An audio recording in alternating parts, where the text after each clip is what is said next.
Everyone, welcome to Disha's official YouTube channel. We bring to you the video series on India's independence struggle. असहयोग आंदोलन। देश की स्वतंत्रता के लिए कई तरह के आंदोलन और सत्याग्रह हुए। उनमें से एक था असहयोग आंदोलन। इस आंदोलन की रूपरेखा देश की प्रमुख पार्टी कांग्रेस ने गांधी जी के दिशा निर्देशों में तय की थी और पूरे देश में व्यापक स्तर पर इस आंदोलन का प्रभाव पड़ा। लोगों ने बहुत ही उत्साह के साथ इसमें हिस्सा लिया, जिसमें कि 7 साल के बच्चों से लेकर 70 साल तक के बुजुर्ग और सभी वर्गों के लोग शामिल थे। यह आंदोलन इसलिए भी प्रभावी रहा क्योंकि भले ही अंग्रेजों के प्रति लोगों में अलग अलग स्तर का आक्रोश था, लेकिन हर किसी का सपना सिर्फ स्वतंत्रता प्राप्त करने का था। जैसे कि नाम से समझा जा सकता है, असहयोग मतलब सहयोग ना देना। इस आंदोलन का मुख्य उद्देश्य था अंग्रेजों को देश चलाने में सहायता ना करना, अपितु असहयोग देना। लेकिन इसका सबसे बड़ा नियम यह था कि इसमें किसी भी तरह की हिंसा नहीं की जाएगी। असहयोग इस तरह दिखाया जाएगा जैसे ब्रिटिश सरकारों के सानिध्य में बनी शाला में अध्ययन ना करना, सरकारी दफ्तर में काम ना करना, सरकार द्वारा दिए गए औहदे व पुस्तकों को लौटाना, विदेशी माल का बहिष्कार करना, हिंदी भाषा बोलना, स्वदेशी कपड़े पहनना आदि, जिससे अंग्रेजों के कार्य में बाधा पहुंचे और उनके लिए देश चलाना मुश्किल हो जाए। असहयोग आंदोलन के कारण क्या थे? जब भारतीय समाज के हर वर्ग में अंग्रेजों के प्रति असंतोष और आक्रोश था, तब ऐसे किसी आंदोलन की सख्त आवश्यकता थी जो जन जागृति के साथ ही अंग्रेजों के शासन की नींव को भी हिला दे। वैसे तो इस आंदोलन के बहुत से कारण थे, लेकिन रोलेट एक्ट, जलियांवाला बाग नरसंहार, पंजाब में मार्शल लॉ, खिलाफत आंदोलन, वस्तुओं की उच्च कीमत, सूखा और महामारी इत्यादि कुछ बड़े कारण थे, जिसकी वजह से 1920 से 1922 के मध्य भारतीय राष्ट्रीय कांग्रेस और गांधी जी के नेतृत्व में असहयोग आंदोलन संपन्न हुआ।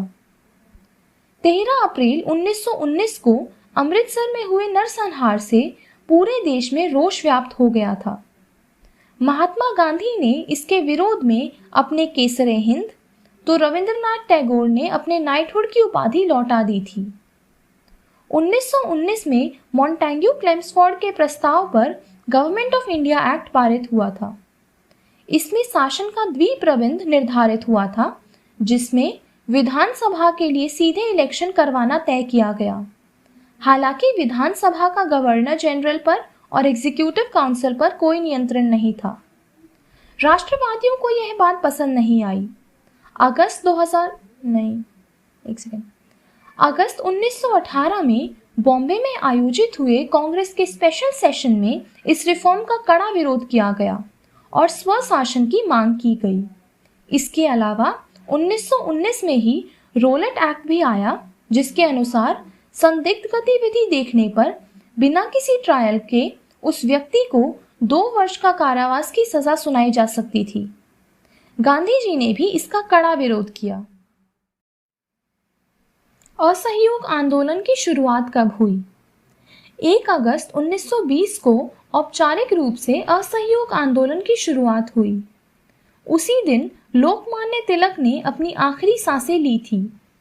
वास्तव में 1920 में नागपुर में हुए कांग्रेस के सेशन में असहयोग आंदोलन की रूपरेखा तैयार की गई थी। इसके बाद इंडियन नेशनल कांग्रेस के संविधान में निम्न परिवर्तन किए गए। कांग्रेस ने स्वयं की सरकार बनाने के साथ में शांतिपूर्ण और कानूनी तरीके से स्वराज प्राप्ति का लक्ष्य निर्धारित किया। कांग्रेस ने अपने दैनिक मामलों की देखभाल के लिए 15 सदस्यों की कार्यकारी समिति बनाई। भाषाई आधार पर प्रांतीय कांग्रेस समितियों का आयोजन किया गया। गरीबों को सदस्य बनाने के लिए इसकी सदस्यता शुल्क को भी घटा दिया गया था और अब से जहां तक संभव होगा कांग्रेस को हिंदी का ही प्रयोग करना था। असहयोग आंदोलन की समाप्ति के क्या कारण थे? 1921 के मध्य तक असहयोग आंदोलन अपनी चरम सीमा पर था। पूरा देश और कांग्रेस के सदस्य गांधी जी के अगले कदम की राह देख रहे थे। कांग्रेस के आम कार्यकर्ताओं से लेकर बड़े बड़े राजनेताओं ने महात्मा गांधी से यह अनुरोध किया था कि वो असहयोग आंदोलन के अगले चरण नागरिक अवज्ञा आंदोलन की शुरुआत करें।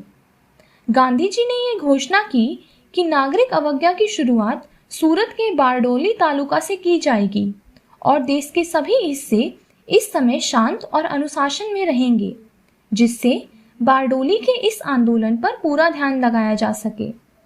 हालांकि इससे पहले कि नागरिक अवज्ञा आंदोलन होता, चौरी चौरा कांड हो गया, जिसने पूरी घटना को ही बदल कर रख दिया। 5 फरवरी 1922 को गोरखपुर में चौरी चौरा नामक जगह के स्टेशन पर क्रांतिकारियों ने हमला कर दिया और पुलिस स्टेशन को आग लगा दी। इस घटना में 22 पुलिसकर्मी मारे गए। इस घटना से नाराज होकर गांधी जी ने तुरंत ही असहयोग आंदोलन को बंद करने का आदेश दे दिया।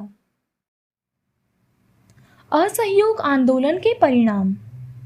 महात्मा गांधी जी के नेतृत्व में चलाए गए असहयोग आंदोलन से पूर्ण स्वराज की प्राप्ति तो नहीं हो सकी, लेकिन इसके कुछ महत्वपूर्ण परिणाम देखने को मिले, जो कि निम्नलिखित हैं।